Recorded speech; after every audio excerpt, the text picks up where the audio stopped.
दोस्तों, ये कहानी किसी फिल्म की नहीं बल्कि हकीकत के करीब एक खौफनाक वाकया है।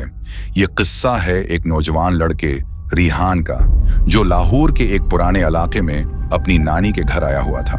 नानी का घर बहुत बड़ा था, लेकिन सबसे अलग और अजीब चीज वो एक काला दरवाजा था जो सहन के कोने में बंद पड़ा था।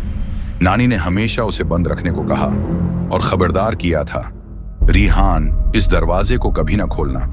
वहां जो है वो सोया है और अगर जाग गया तो कभी नहीं सोएगा। रिहान को बचपन से ही महमजोई का शौक था।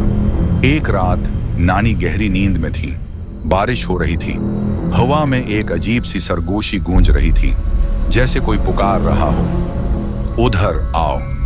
रिहान ने टार्च ली और आहिस्ता से काले दरवाजे की तरफ बढ़ा। दिल जोर जोर से धड़क रहा था।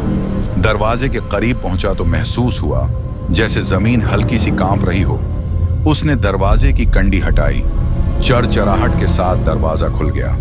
अंदर सिर्फ अंधेरा था, लेकिन जैसे ही वो अंदर दाखिल हुआ, एक ठंडी लहर उसके जिस्म से टकरा गई। सामने एक पुरानी सी कुर्सी पर कोई बैठा था।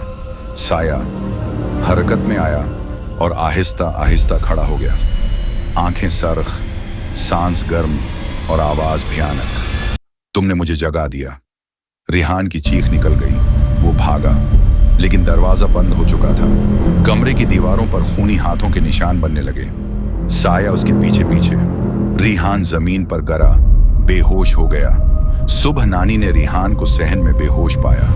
काला दरवाजा पहले की तरह बंद था। रिहान ने कभी दोबारा इस तरफ नहीं देखा, लेकिन वो साया अब कभी कभार आईने में उसे देखता था। वो साया अब आजाद था। तो दोस्तों, क्या वाकई वो साया रिहान को छोड़ गया था, या अब वो हर उस शख्स के पीछे है जो इस कहानी को आखिर तक सुनता है?